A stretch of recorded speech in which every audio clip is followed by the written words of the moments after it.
எதிர்த்து பேசிட்டு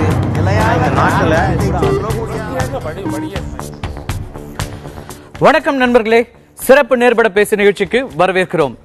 ஜல்லிக்கட்டு நடத்துவதற்கான சட்டத்தை இன்றைக்கு இயற்றியிருக்கிறது தமிழக அரசு. இதற்கான ஒரு கூட்டத்தொடரில் சிறப்பு கூட்டத்தொடராக இன்று மாலை அதற்கான சட்டம் நிறைவேற்றப்பட்டிருக்கிறது. அத்தனை கட்சிகளும் ஆதரித்து ஏகோபித்த ஒரு முடிவாக அனைவருடைய ஆதரவோடு இந்த சட்டம் நிறைவேற்றப்பட்டிருக்கிறது. இனி எந்த காலத்திலும் ஜல்லிக்கட்டு நடத்துவதில் எந்த சிக்கலும் இருக்காது என்கிற ஒரு உறுதியையும் தமிழக அரசு கொடுத்திருக்கிறது.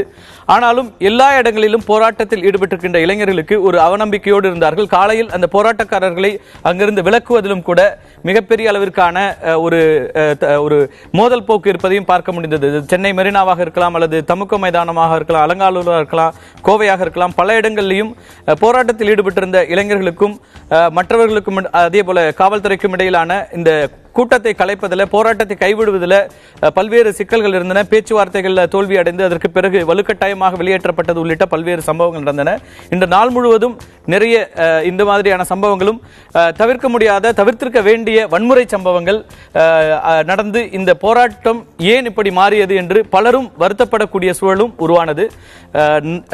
இதற்கான அவசர சட்டம் பிறப்பிக்கப்பட்ட அன்றே இது நிறைவு செய்யப்பட்டிருக்கலாம், அப்படியான ஒரு நிறைவு இருந்திருந்தால் இன்னும் மகிழ்ச்சியாக இருந்திருக்கலாம் என்று ஒரு பார்வையும், இன்றும் கூட இந்த சட்டம் நிறைவேற்றப்பட சட்டமன்றத்தில் இன்னைக்கு நிறைவேற்றப்படும் வரையாவது அதற்கான நேரம் கொடுத்திருக்க வேண்டும்.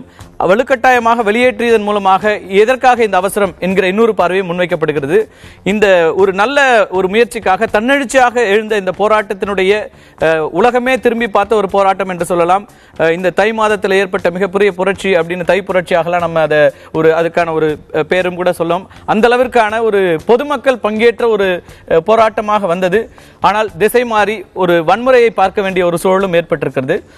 இந்த நிலையில் தான் நாம் இன்றைக்கு இந்த விவாதத்தை நடத்துகின்றோம். இன்றைக்கு நம்மோடு 5 சிறப்பு விருந்தினர்கள் வந்திருக்கிறார்கள். கூடவே இந்த போராட்டத்தில் கலந்து கொண்ட இளைஞர்களும் தொடக்க நாள் முதலே பல்வேறு கட்டங்களில் இந்த போராட்டத்திலே தங்களை ஈடுபடுத்திக் கொண்ட இளைஞர்கள் பலரும் நம்மோடு இணைகிறார்கள். அதே போல கோவை அரங்கத்திலிருந்து கோவையில் இந்த போராட்டத்தை முன்னின்று நடத்தியவர்களில் ஒருவரான அகிலா இணைகிறார். இங்க சிறப்பு விருந்தினர்களாக அதிமுகவினுடைய ஒரு கூட்டணி கட்சியில் இருக்கின்ற கொங்கு இளைஞர் பேரவையினுடைய சட்டமன்ற உறுப்பினர் திரு தனியரசு, அதே போல திரு பொன்ராஜ், ஓய்வு பெற்ற காவல்துறை அதிகாரி திரு கருணாநிதி, நடிகர், கிட்டத்தட்ட ஒரு ஆக்டிவிஸ்ட் சொல்லணும், இன்னைக்கு இளைஞர்களோட மொத்தமாக இந்த போராட்டத்தில் கலந்து கொண்டவர் திரு மயில்சாமி, அதே போல தன்னார்வ அமைப்பு நடத்துகின்ற திரு செல்வகுமார். அனைவருக்கும் வணக்கம். உங்கள்கிட்ட தொடங்கலாம்னு நினைக்கிறேன். இந்த போராட்டம் தொடங்கி இப்போ இன்னைக்கான முடிவு எப்படி இருக்குன்னு நீங்க பாக்குறீங்க உங்களோட பார்வையில இருந்து? ஸ்டார்டிங்ல இருந்து நடந்துச்சு சொல்றவா? இப்போ ஆக்சுவலி நிறைய ஆக்டர்ஸ் வந்ததா சொல்லிட்டு முதல்ல வந்தது நம்ம மயில்சாமி சார் தான். அதை இங்க பதிவு செய்யணும்னு நினைச்சுக்கிறேன். ஆக்சுவலி பாத்தீங்கன்னா முதல் நாள் காலையில ஒரு 8:30 மணி இருக்கும். பில்லா டென்னிஸ்னு என்னோட நண்பர், அவரும் ஒரு 10 பேரும் அங்கே போராட்டத்தை கலந்துக்கிட்டாங்க. அவங்க எனக்கு நான் சோஷியல் மீடியா ப்ரொமோஷன்ஸ் பண்ணுறாங்க, கபாலிலேருந்து துருவங்கள் 14 எல்லா படமும் பண்ணிட்டு இருக்கேன். ஸோ நீங்கள் சோஷியல் மீடியாவில் கொஞ்சம் போடுங்க, அது கொஞ்சம் ரீச் ஆகணும். ஸோ அன்றைக்கி முதல் நாள் அந்த ஸ்டேட்டஸ் போட்டும் எல்லாருமே ஷேர் பண்ணாங்க. இது முக்கியமாக இங்கே பதிவு செய்ய வேண்டியது, இது யாருடைய வெற்றியும் இல்லை, மக்களுடைய வெற்றி, ஒவ்வொரு தமிழ் மக்களுடைய வெற்றி. பிகாஸ் ஒவ்வொருத்தரும் வீட்டில இருந்து ஒருத்தர் அமைச்சிருக்காங்க இந்த போராட்டத்துக்கு. ஸோ இது தமிழ் மக்களுடைய வெற்றி. இது யாருமே இதெல்லாம் நம்ம பார்த்துட்டோம். இன்னைக்கு நாள்ல பல நிகழ்வுகளை பார்த்திருக்கோம். இது உங்களோட பார்வையில எப்படி இருக்கு? ஆக்சுவலி நிரந்தர சட்டம் அவசர சட்டம் என்றத கவர்மெண்ட் மக்களுக்கு தெளிவா சொல்லியிருந்தாங்கன்னா இன்னைக்கு இந்த பிரச்சனை நடந்திருக்காது. அண்ட் இந்த போராட்டத்தில் இப்போ கூட இதை கலந்துக்கிட்டு வந்த ஒரு 10 பேரால வர முடியல. ஏன்னா வடபழனியில் ஒரு பெரிய கலவரம் நடந்துட்டு இருக்கு. அதை போராடுற ஆக்சுவலி பிரச்சனை பண்றது யாருமே மாணவர்கள் கிடையாது.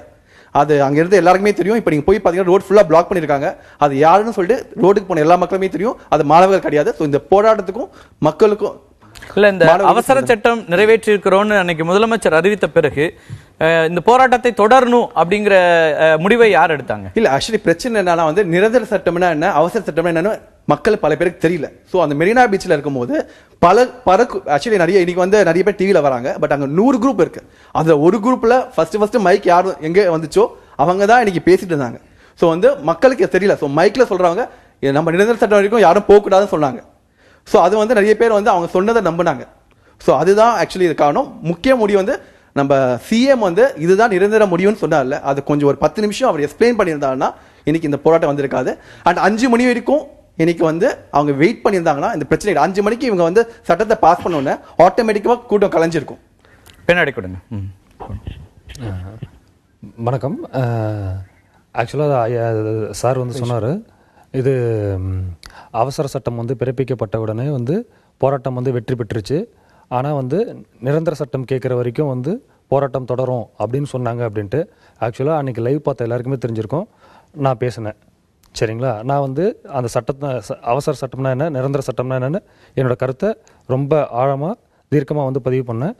ஆக்சுவலாக அவசர சட்டம்ன்றது வந்து சட்டப்பேரவை கூடாத நேரங்களில், இல்லை பாராளுமன்றம் கூடாத நேரங்களில் ஒரு முக்கியமான ஒரு விஷயத்துக்காகவோ இல்லை ஒரு உணர்வுகளுக்காகவோ யாராவது ஒரு போராட்டமோ ஏதோ பண்ணும்போது கொடுக்கறது தான் அவசர சட்டம். அந்த அவசர சட்டம் கொடுத்த உடனே அடுத்த வரும் சட்டமன்றங்கள்லையோ சட்டப்பேரவை கூட்டங்களிலையோ இல்லாட்டி நாடாளுமன்ற கூட்டங்களிலோ அந்த அவசர சட்டம் சட்டமாக ஏற்றிடுவாங்க. இதுதான் உண்மை. ஆனால் எங்களுக்கு இருந்த டவுட் என்ன அப்படின்னா, எங்களுக்கு வந்து இதுக்கு வந்து ஒரு நிரந்தர தீர்வு வேணும். 2013 வந்து நில கையகப்படுத்தல் சட்டம் வந்து காங்கிரஸ் அரசு வந்து கொண்டு வந்தாங்க, நடுவண் அரசு. அது கொண்டு வந்ததுக்கப்புறம் பிஜேபி மாறினவுடனே அவங்க வந்து ஒரு அமெண்ட்மெண்ட் வந்து கொண்டு வந்தாங்க. அதை வந்து நம்ம தொடர்ந்து பேசலாம். ஆகல. இன்றைக்கு காவல்துறை கமிஷனர் இது குறித்து பேசிக் கொண்டிருக்கிறார். இன்றைய நிகழ்வுகளை குறித்து பத்திரிகையாளர் சந்திப்பு நடந்து கொண்டிருக்கிறது. அதை பார்த்துட்டு தொடர்ந்து நம்ம விவாதத்துக்கு போகலாம். shown by them during all these days while dispersing as well. After announcement and after intervention by the police in a very peaceful manner, majority of the crowd, around 4,000 to 4,500, dispersed, while one group decided to resist and move towards the beach. We did not use any force in Marina, as you can see from the various video footings shown in different media channels. Our motto was advisory announcements through public address system and intervention for a peaceful dispersal. However, at the time of dispersal, we could see anti-social elements trying to enter the beach along the coastal side. False rumors were created and intelligence inputs, timely intelligence inputs, we acted upon and prevented the further influx of the anti-social elements in the beach. As we had the clear indication of the entry of miscreants and anti-social elements, anti-nationals, into the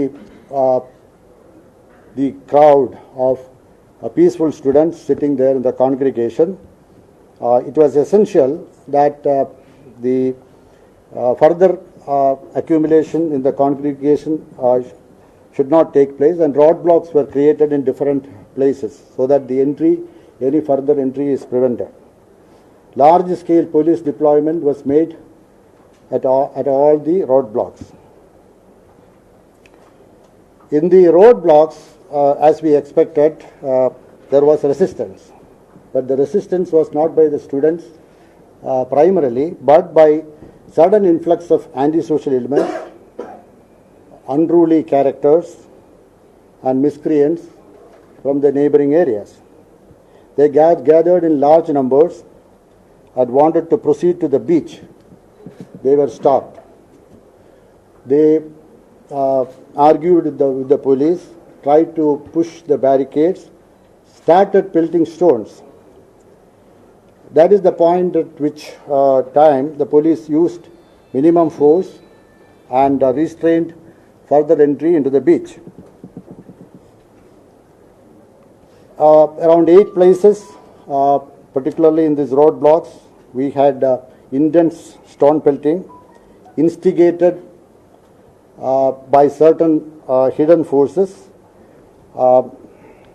and the violent turn took place in certain areas such as Bells Road Junction and Ice House Police Station, where vehicles were burnt and police vehicles were burnt and damaged.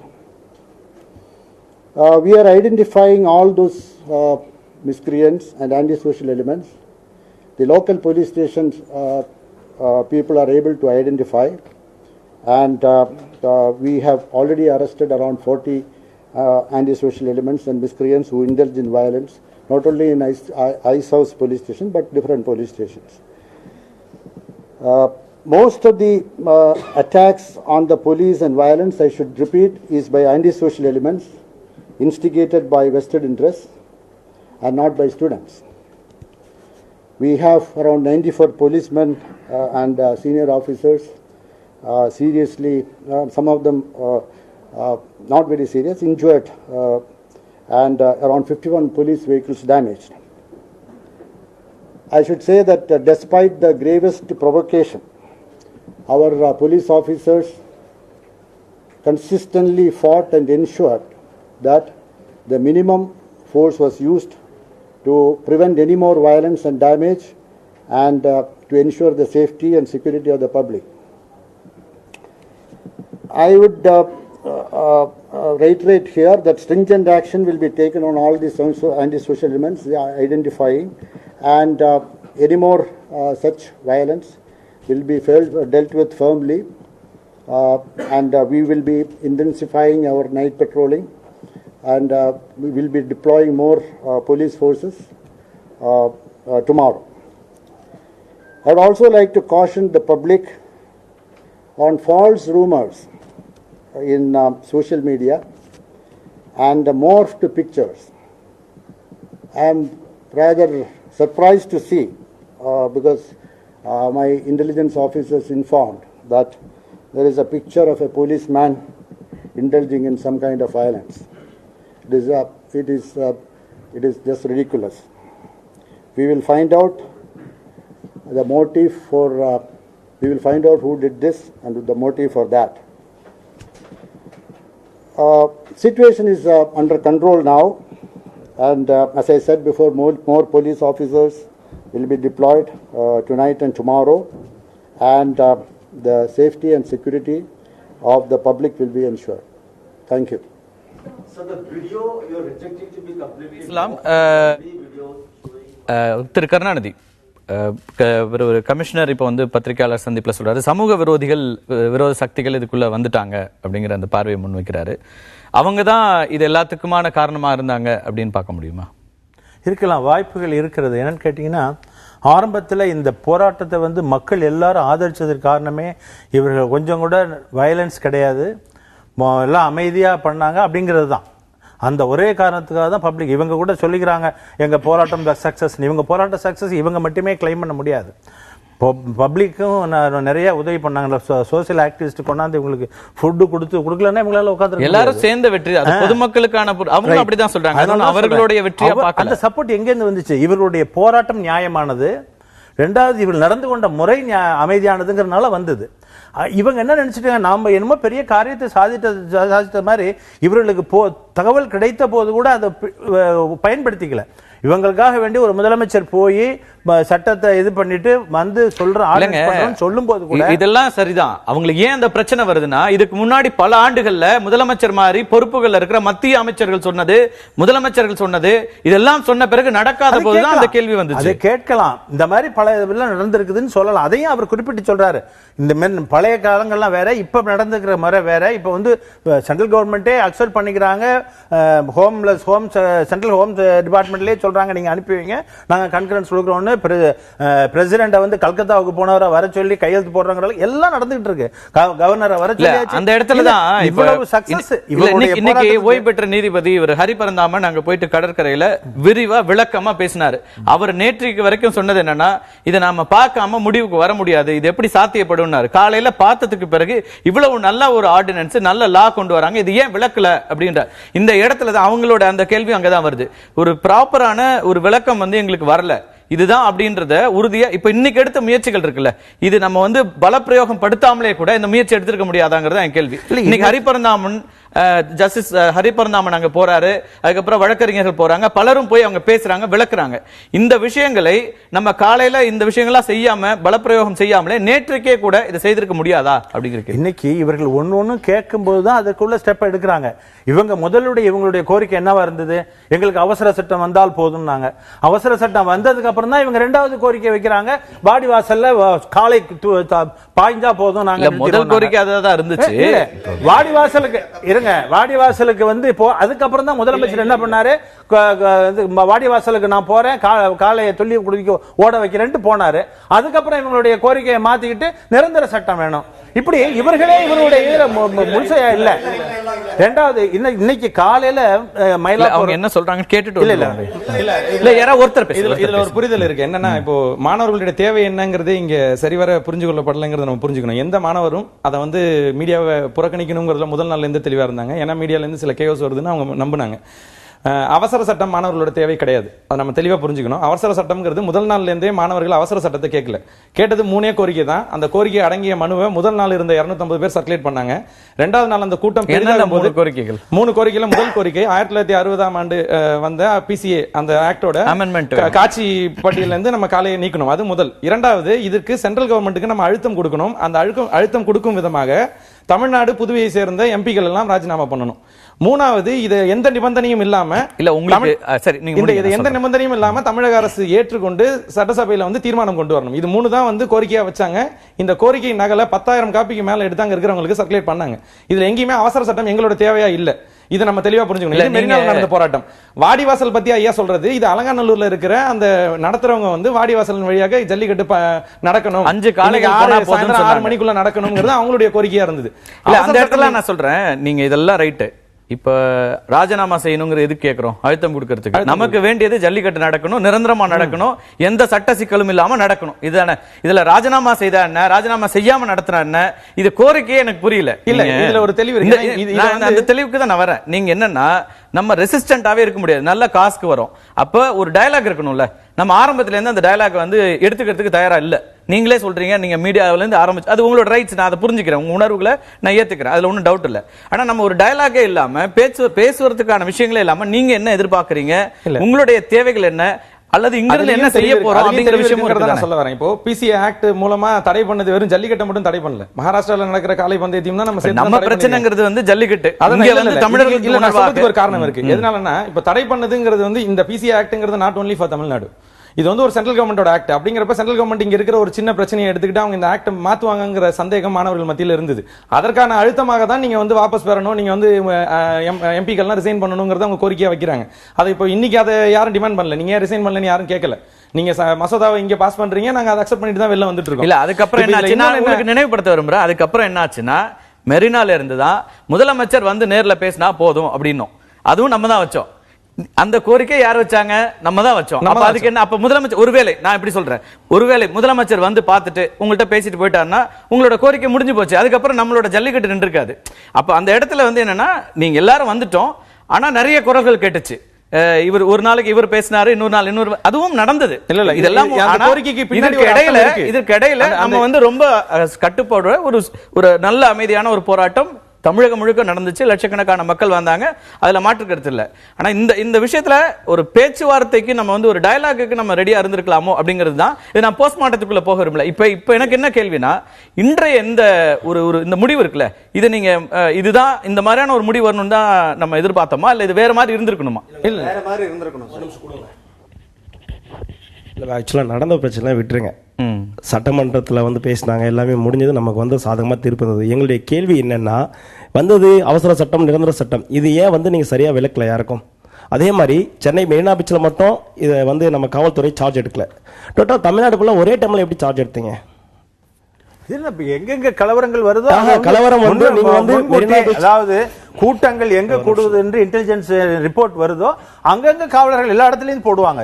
நடக்கிறது எல்லாம் தெரியும். ஆனா விளக்கல anti social element எல்லா இடத்துலயும் இல்ல sir. நீங்க சொல்றீங்க anti social இல்ல. இப்ப மெரினால இருக்க பூந்துட்டாங்கன்னு தான் சொன்னீங்க.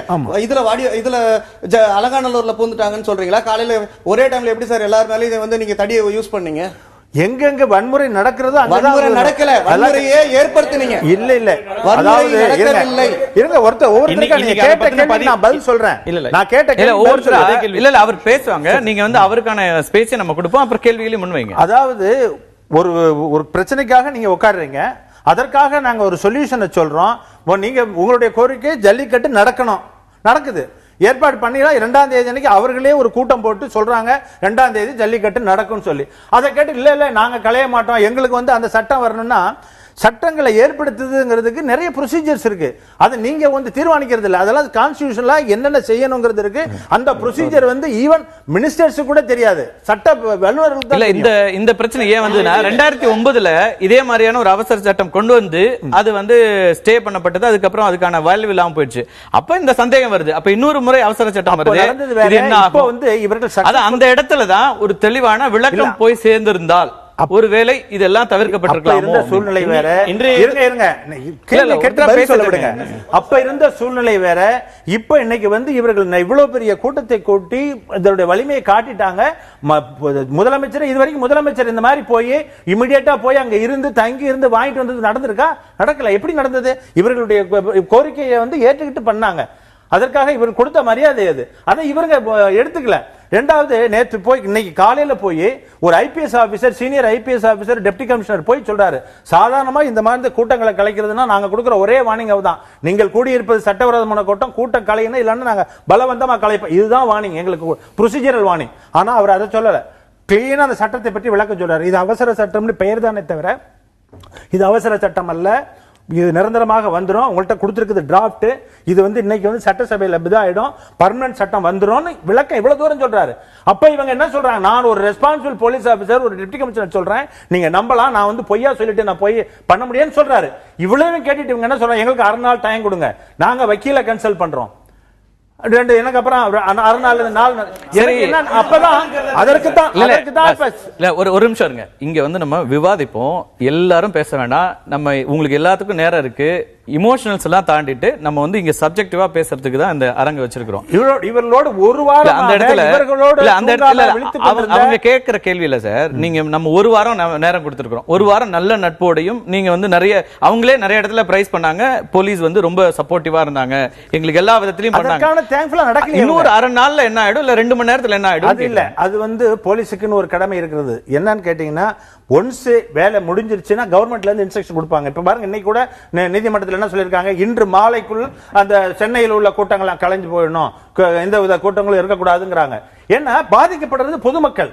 சும்மா நாள் வச்சிருந்தா இன்னைக்கு எத்தனை பேர் இவங்க சொல்றாங்க, இவங்க உட்கார்ந்துட்டு இருக்காங்க, எங்களுக்கு கால உள்ள எத்தனை பேர் சொல்லிட்டு இருக்காங்க தெரியுமா, ஒண்ணும் இல்லாத ஜல்லிக்கட்டுக்கு இவ்வளவு பெரிய பாதை தேவையா? அப்படி இல்ல, ஒபினியன் அப்படி இருக்க மாதிரி எனக்கு தெரியல. என்ன சொல்றேன்னு கேட்டீங்கன்னா, நான் இருங்க, நான் சொல்லல சார், இதுல வந்து ஒட்டுமொத்தமான எல்லா மக்களுடைய உணர்வுகளும் இதுல ஒன்றி வந்துச்சு.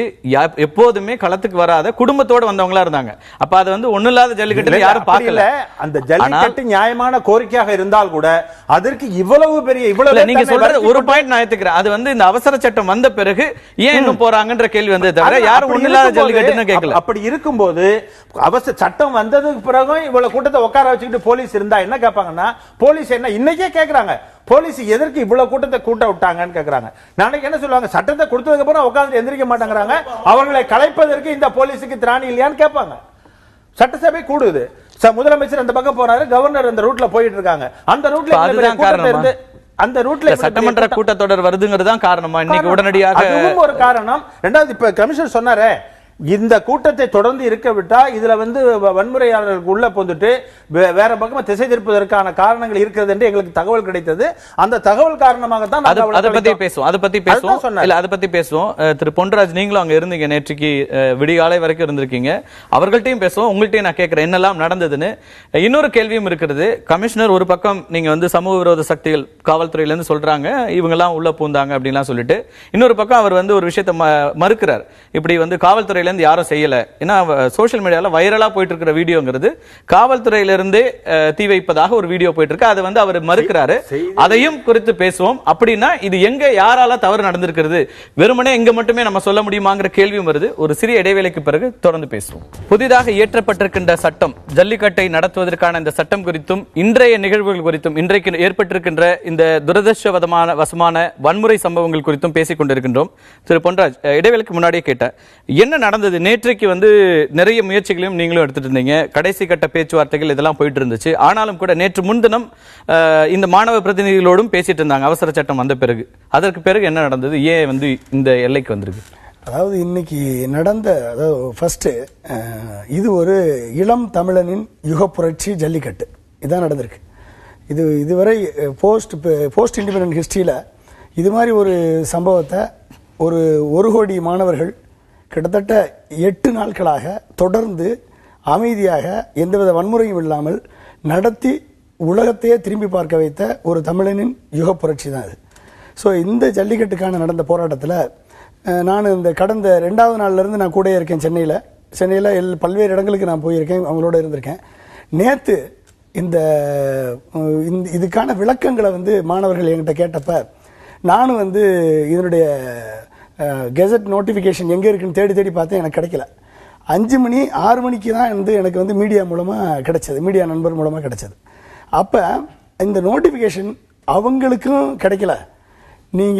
இவங்க வந்து கவர்மெண்ட் வந்து அவசர சட்டம் இயற்றப்பட்டு விட்டது என்று அனௌன்ஸ் பண்ண உடனே அவங்க ஒரு ப்ரெஸ் மீட்டை போட்டு நாங்கள் அவசர சட்டம் வேண்டாம், நிரந்தர சட்டம் வேணும்னு சொல்லிட்டாங்க. இது வந்து ஒரு நம்பிக்கையின்மையினால தான் அதை அவங்க வந்து சொல்றாங்க. ஏன்னா நிரந்தர சட்டம்ன்றது இன்னைக்கு சட்டமன்றத்தில் இயற்றப்பட்டது. சட்டமன்றத்தில் அவர் அன்னைக்கே சொல்லிட்டார் 23ஆம் தேதி சட்டமன்றத்தை கூட்டி நாங்க வந்து இது பண்ண போறோம். நிரந்தரமா பண்ணணும்ன்றது அவங்களுடைய நோக்கம் என்னன்னா, காளையை வந்து காட்சிப்படுத்தப்படாத விலங்குகள் பட்டது நீக்கணும் ஒண்ணு. இதுக்கு மத்திய அரசுடைய சட்டமாக இருக்கணும், இதுதான் அவங்களுடைய. ஏன்னா மாநில அரசு 2009 இயற்றப்பட்டது கான்ஸ்டிடியூஷன் இன்வேலிட்னு சொல்லிட்டான். அப்ப திரும்பி சட்டமே இன்வேலிட்னா அப்புறம் அவசர சட்டம் எப்படி செல்லும்ன்ற ஒரு நம்பிக்கையின்மை அவங்களுக்கு இருந்தது. ஏன்னா அவங்க உட்கார்ந்துருக்க இடத்துல எந்த செல்போன் ஒர்க் பண்ணல, எந்த மொபைல் போன் ஒர்க் பண்ணல, டிவி கிடையாது. அப்ப கம்யூனிகேஷன் எல்லாம் ஒர்க் ஆயிட்டு இருந்தது. ஆனா ப்ராப்பர் கம்யூனிகேஷன் இல்லாம இருக்கு நம்ம சொல்லலாம். ப்ராப்பர் கம்யூனிகேஷன் கிடையாது. அங்க நம்ம செய்தியாளர் இருந்தாங்க, நாமளும் பண்ணோம். ஒரு 50,000 பேர் இருக்கும்போது உங்களுக்கு வந்து மொபைல் நெட்வொர்க் வந்து இதாகும். அதனால ஜாமர் அப்படி இப்படி நம்ம நேச்சுரலா பேசுவோம். சில விஷயங்கள் சரின்னா சரின்னு பேசுவோம், தவறுனா தவறு பேசுவோம். சில இடங்கள் கரெக்டா போய் சேரல. அதாவது 21ஆம் தேதி கெசட் நோட்டிபிகேஷன் வருது. 22ஆம் தேதி சாயந்தரம் வரைக்கும் கிட்டத்தட்ட 24 மணி நேரத்துக்கு மேல 36 மணி நேரத்துக்காக எந்த விதமான அவங்க சட்டத்தில் என்ன இருக்கு, இந்த சட்டத்தினுடைய வலிமை என்ன, இது வந்து நிரந்தரமா ஜல்லிக்கட்டை நடத்துவதற்கான வலிமையை கொடுக்குமா, அதோட ப்ரொவிஷன்ஸ் என்ன, இதற்கு வந்து மத்திய அரசினுடைய எந்தெந்த துறைகள் அங்கீகாரம் கொடுத்துருக்கு, அவர் பிரசிடென்ட் கொடுத்துட்டாரு, எல்லாம் கொடுத்துட்டாருன்னு சொல்லிட்டாங்க. ஆனா உள்ளுக்கு என்ன இருக்கு அப்படின்றத இவங்க தெரியணும்னு இவங்க கேட்கறாங்க. ஏன்னா ஒரு சட்டத்தை இயற்றும் பொழுது எப்படி ஏற்றான் அப்படின்றத பாக்குறப்ப காளைகளை வந்து மிருக வதை அப்படின்னு சொல்லும் போதும் நீங்க வந்து அதுல ஒரு லிஸ்ட் பண்ணிருக்கான். அந்த லிஸ்ட்ல நீங்க காளைக்கு வந்து லாடம் அடிக்கலாம், மூக்கடாங்கயிறு போடலாம், இதெல்லாம் கொம்பை சீவி விடலாம், இதெல்லாம் பண்ணலாம். அதுல ஒண்ணு சேர்க்கிறான், காளைக்கு வந்து காய் அடிக்கலாம்னு கேஸ்ட்ரேஷன் பண்ணலாம். என்ன காளைகள்லாம் வந்து மாடுகளை போய் கற்பழிக்கவா போச்சு, இதை எப்படி சேர்த்தான் உள்ள? அந்த சேர்த்ததனுடைய நோக்கம் என்ன என்று சொன்னால் நேட்டிவ் பிரீட்ஸை ஒழிக்கணும், அதான் நோக்கம். அப்ப ஒரு சட்டம் இயற்றும் பொழுது அந்த சட்டத்தினுடைய ப்ரொவிஷன்ஸ் என்ன, அது எந்த அளவுக்கு பாதிக்கும் என்பதை பற்றி தெரிந்து கொள்ளக்கூடிய முழு உரிமை போராடக்கூடிய எல்லாருக்கும் உண்டு. அப்ப இதை விளக்குவது யார் விளக்கணும்? முதலமைச்சர் விளக்கி இருக்கணும். முதலமைச்சர் அறிக்கையா ஒரு 4 பக்கம் விஷயங்களை சொன்னாரு. ஆனால் அடுத்த கட்டமா நீங்க லீகலா இருக்கிற ப்ராசஸ கேக்குறீங்க. அதுதான் அவன் தெளிவா இருக்கானே. அவன் வந்து காளைக்கு நீ விளக்கு கொடுத்தியா இல்லையா, அது ஒண்ணு இருந்தா போதும், எங்களுக்கு ஜல்லிக்கட்டு நடந்துரும். அப்ப எதை கேட்கிறாங்களோ அதை சொல்லக்கூடிய கடமை முதலமைச்சருக்கு உண்டு. அவர் பொதுவா வந்து நாங்க காளையை நடத்துவோம், ஜல்லிக்கட்டை நடத்துவோம், எங்களுக்கு மத்திய அரசு உதவி செய்யறேன். இதுக்கப்புறம் நேற்றைக்கு மாலை நீங்க போய் பேச ஆரம்பிச்சீங்க. அதுக்கப்புறம் நான் வந்து 6 மணிக்கு மேல எனக்கு ஜாயின்ட் கமிஷனர் அன்பும் பாலகிருஷ்ணனும் கூப்பிட்டுருந்தாங்க, மாணவர்களும் என்னை கூப்பிட்டுருந்தாங்க, என்கிட்ட கேட்டாங்க. இதை நான் வந்து எக்ஸ்பிளைன் பண்ணேன். இதை படிச்ச பிறகு, இந்த சட்டத்தை படிச்ச பிறகு இதுல வந்து ஸ்டேட் லிஸ்ட்ல இவங்க சட்டத்தை ஏற்றிருக்காங்க. இதுக்கு சென்ட்ரல் கவர்மெண்ட் வந்து அந்த ஆக்ட ஸ்டேட் லிஸ்ட் வச்சதை அவங்க கன்கரன்ஸ் கொடுத்திருக்கதா இவங்க போட்டிருக்காங்க. ஆனா decided to give a concurrence போட்டிருக்கு. இது என்ன ப்ரொவிஷன்ஸ், அப்ப ஆபரேட்டிங் போர்ஷன் என்னன்றது தெளிவில்லை, அதுல தெளிவில்லை. அப்ப இதுக்கு என்ன சார், இதுக்கு என்ன அர்த்தம் கேட்கறாங்க. அப்ப உங்களுடைய கேள்விகளை நீங்க எழுதுங்கட்டாங்க. அப்புறம் நான் உட்கார்ந்து அவங்க மாணவர்களோட உட்கார்ந்து அந்த கேள்விகளை எல்லாம் எழுதி என்னென்ன கேள்விகள் இருக்கு அப்படின்றது எழுதி, இந்த சட்டத்திற்கும் 2009 சட்டத்துக்கு என்ன வித்தியாசம், அப்ப இந்த சட்டம் ஒருவேளை ஆல்ரெடி கேவியட் போட்டிருக்காங்க, அந்த கேவியட் போட்டது மாதிரி, ஏன்னா கேவியட் போட்டதே எதிர்த்து நீதிமன்ற தடை வாங்குவதற்காகத்தானே ஒழிய, அப்ப அப்படிப்பட்ட ஒரு தடை ஒருவேளை வந்தால், அவங்களுடைய கேள்வி ஒருவேளை வந்தால் மத்திய அரசு என்ன உறுதி கொடுக்கிறது? தடை வந்துருச்சு, நீங்க போட்ட சட்டத்துக்கு தடை வந்துருச்சு, அப்படிப்பட்ட நேரத்தில் பிரதமர் அவர்கள் நீங்க உறுதி கொடுப்பாரா? அப்ப காளையை நீக்கியோ இல்ல சென்ட்ரல் கவர்மெண்ட் ஆர்டினன்ஸை உருவாக்கியோ இல்ல சென்ட்ரல் கவர்மெண்ட் சட்டத்தை உருவாக்கியோ கொடுப்பாரான்றது அவங்களுடைய கேள்வி. அப்ப இந்த கேள்விகளெல்லாம் லிஸ்ட் பண்ணி யாரெல்லாம் நீங்க மாணவ பிரதிநிதிகள் அப்படின்னு கேட்டு அந்த மாணவ பிரதிநிதிகள் வந்தாங்க. ஒரு 15 பேர் வந்தாங்க. அந்த 15 பேரோட அந்த ஜாயிண்ட் கமிஷனர் 2 பேரோடையும் உட்கார்ந்து பேசி இவங்களும் அதை படிச்சு பார்த்து இந்த 15 பேரும் அந்த கேள்விகளை உயர்த்திக்கிட்டு அதுக்கப்புறம் ஜாயிண்ட் கமிஷனர் படிச்சு பார்த்து இதை மேல தகவல் சொல்லி மேல்மட்டத்துக்கு தகவல் சொல்லி அப்போ ஒரு இன்டராக்ஷன் பேச்சுவார்த்தை நடக்குது. இப்ப 1 மணிக்கு இது சரி, இப்ப 1 மணிக்கு மேல முதலமைச்சரை டிஸ்டர்ப் பண்ண முடியாது, இப்ப போய் நம்ம இவங்களை சக்தி ககன்தீப் சிங் பேடி அவர் ரெடியா இருக்காரு, முதல்ல இந்த கேள்விகளுக்கு அவர் பதில் முதல்ல அவர்கிட்ட கேட்போம் அப்படின்னு சொல்லி 3 மணிக்கு அவரை மீட் பண்ணலாம் சொல்லி முடிவு. விடிகால 3 மணிக்கு மீட் பண்ணலாம் சொல்லி டிஸ்கஸ் பண்ணோம். அப்ப என்னாச்சுன்னா இந்த பேசிட்டு இருக்கும்போது திடீர்னு ஒரு 2 பேர் உள்ள வராங்க. அப்ப அந்த உள்ள எங்களுக்காக நீங்க எப்படி பண்ணீங்க அப்படின்ற மாதிரி ஒரு டிஸ்கஷன் நடந்துச்சு. அப்படியே ஒரு டிஸ்கஷன் பண்ணிட்டு நம்ம இப்ப பேச வேணா காலைல பேசிக்கிறோம் கூட்டு போயிட்டாங்க. அப்ப அந்த 2 பேர் யாருன்னு தெரியாது, அது எனக்கு தெரியாது, அவங்களுக்கு தான் தெரியும். அப்ப அந்த மாதிரி வரும்பொழுது மாணவர்கள் அவங்க மாணவர்கள் மாதிரி எனக்கு தெரியல, பட் மேபி அவங்க உட்கார்ந்து ஒர்க் பண்ணிருப்பாங்க. சரி, பல பேர் இருக்காங்க, மாணவர் மட்டும் இல்ல, இளைஞர்கள்னு வந்தாங்க, அப்புறம் சில அமைப்புகளும் இருந்தாங்க இருக்கலாம். சோ அப்ப இவங்க கூட்டு போறாங்க. கூட்டு போய் காலையில 3 மணிக்கு நான் சரி ஓகே நீங்க நாளை காலையில டிஸ்கஸ் பண்ணிக்கோங்க, நான் அவங்ககிட்ட சொல்லிட்டு தான் வந்தேன். நீங்க காலையில டிஸ்கஸ் பண்ணிட்டு நீங்க முதல்ல அவங்களுடைய கோரிக்கை என்னன்னா, சார் நாங்க மட்டும் முடிவு பண்ண முடியாது, எங்களுடைய இத்தனை குரூப் இருக்காங்க, இந்த என்டையர் மெரினாவே இருக்காங்க, நீங்க ஒரு பெரிய ஸ்கிரீன்ல வீடியோ ஸ்கிரீன்ல எங்களை கூட்டு போங்க, இந்த கேள்விகளை நாங்க முதலமைச்சர்கிட்ட கேட்கிறோம்.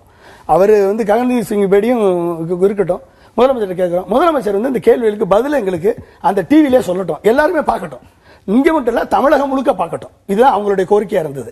சரி, இதையும் கன்வே பண்ணியாச்சு, தமிழகம் முழுக்க பார்க்கட்டும். இதை பார்த்த பிறகு எல்லா தமிழ்நாடு முழுக்க இந்த டிவி பார்க்கும் பொழுது அந்த முதலமைச்சர் அவருடைய பதில் திருப்தி அளிக்கிறதா இருந்தா நாங்க இந்த போராட்டத்தை வாபஸ் வாங்கிக்கிறோம்ன்றதா அந்த ஒரு முடிவை எட்டப்பட்டது.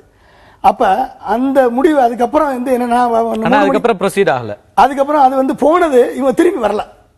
அந்த போன டிஸ்கஷன் என்ன முடிவு ஆச்சு அப்படின்றது எனக்கு இல்ல. அதுக்கப்புறம் 2 பேர் வந்தாங்க, அவங்க ஏற்கல அப்படின்ற அவங்க கூட்டு போயிட்டாங்க எல்லாத்தையும். எல்லாரும் போன பிறகுதான் நான் 3 மணிக்கு மேல தான் நான் போனேன். இது சொல்லணும்னா இந்த போராட்டம் எப்படி இதாச்சு, எப்படி நடந்தது, இப்ப எல்லாரும் சொன்னாங்க ரொம்ப சுருக்கமா ஒரு நிமிஷத்துல சொல்றேன்.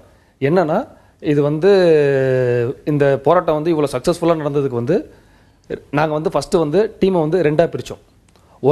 ஒரு டீம் என்ன பண்ணுவாங்க அப்படின்னா, உள்ள மைக் இருக்கு இல்லையா, ஸ்டேஜ், அங்க ஏன்னா போராட்டத்துக்கு உள்ள உட்கார்றவங்க இது நிரந்தர போராட்டம் கிடையாது, இது ஒரு சுழற்சி போராட்டம். ஸோ காலையில் அண்ணன் உட்காரோம், மதியானம் தம்பி உட்காரோம், சாயந்தரம் அக்கா உட்காருவா. ஸோ இப்படி வரவங்க போகக்கூடாது. ஸோ மைக்கில் மோட்டிவேஷனலாக பேசிக்கிட்டே இருக்கணும். ஸோ அங்கே ஒரு டீம், அவங்க போகிறதுக்கு அவங்களுக்கு தண்ணி சாப்பாடு அந்த மாதிரி செய்யறதுக்கு ஒரு டீம். அடுத்து இது ரோடு கிளியர் பண்ணுறதுக்கு அதுக்கு ஒரு டீம். இப்போ சாப்பாடு இது அதுக்கெல்லாம் நாங்கள் ஒரு 10 பேர் இருந்தோம். ஸோ அது மாதிரி 10 பேராக பிரிச்சுட்டு ரோடு இதுக்கு மொத்தத்தில் கிட்டத்தட்ட 1000 வாலண்டியர்ஸ் உள்ளே இருந்தோம். இப்படி தான் போராட்டம் நடந்துட்டு இருந்துச்சு. முதல் 2 நாள் ரொம்ப அருமையாகவே போயிட்டு இருந்தது. அதுக்கடுத்து 3ஆவது நாள்ல இருந்து என்னாச்சுன்னா, மீடியால இருந்து, அதாவது மீடியானா செலிபிரிட்டிஸ், சினி செலிபிரிட்டிஸ் வர ஆரம்பிச்சாங்க. அதில் இவர் லாரன்ஸ் அண்ணன் ஃபர்ஸ்ட் வந்தார். அவரையும் ஃபர்ஸ்ட் நாங்கள் மைக்லாம் கொடுக்கல, எங்கள் கூட தான் உட்காந்துட்டு போனார். அப்போ 1 கோடி ரூபா தரேன் அப்படின்லாம் அறிவிச்சார். அதுக்கப்புறம் சரி நமக்கு நல்லா சப்போர்ட் பண்ணுறாருன்ட்டு அவரை இது பண்ண ஆரம்பித்தோம். அதில் ஒரு டீம் அவங்கலேருந்து அங்கே உள்ளே இருக்காங்க இல்லையா, எங்களுக்கு நாங்கள் வெளியே இருக்கோம். நாங்கள் எப்படின்னா எங்களோட கம்யூனிகேஷன் ஃபுல்லாக போலீஸ் கிட்ட இருக்கும். ஏன் அப்படின்னா நாங்கள் விவேகானந்த இல்லத்தில் வாசலில் உட்காந்துருப்போம், எல்லாருக்கும் சாப்பாடு இது பண்ணுவோம். ஸோ எங்கள் கம்யூனிகேஷன் ஃபுல்லாக இது டிராஃபிக் இது பண்ணது அது வேலைகள்லாம். இன்னொரு டீம் மீடியா, டைரக்டா மீடியா கிட்ட அவங்க தான் பேசுறதா மீடியாலலாம் தெரியும். ஸோ நாங்கள் யாருமே உள்ள தெரியவே மாட்டோம். ஸோ இப்போ எங்க கிட்ட நடக்கிறது உள்ள தெரியணும். ஸோ அப்பப்போ நாங்கள் போய் மைக்கில் போய் பேசிட்டு வந்துட்டு இருப்போம். இப்படி தான் போயிட்டு இருந்துச்சு. 3ஆவது நாளுக்கு அப்புறம், அதாவது இந்த சினி செலிபிரிட்டிஸ் வர ஆரம்பிச்சதுக்கு அப்புறம் என்னாச்சுன்னா, லாரன்ஸ் அண்ணன் உள்ள உட்காந்துட்டாரு, ஆரி வந்தாப்புல, சவுந்தரராஜா வந்தாப்புல, இவங்க டீம் வந்தவொன்னு என்னாச்சுன்னா, அவங்க ஆளுங்க மட்டும் தான் பேச முடியும், நாங்கள் போய் பேசவே முடியாது.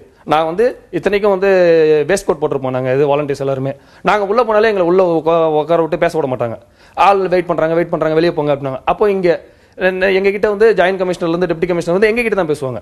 அவங்க பேசுகிற விஷயத்தை நாங்கள் உள்ள கன்வே பண்ண முடியல. ஸோ அவங்களும் வெளியே வர மாட்டாங்க. ஸோ இந்த கிளாஷ் போயிட்டே இருந்தது. இப்போ என்னாச்சுன்னா, நேற்று சனிக்கிழமை ஆக்சுவலாக அவசர சட்டம் போட்டாங்க. அப்பயுமே எனக்கு மைக் கொடுக்கல.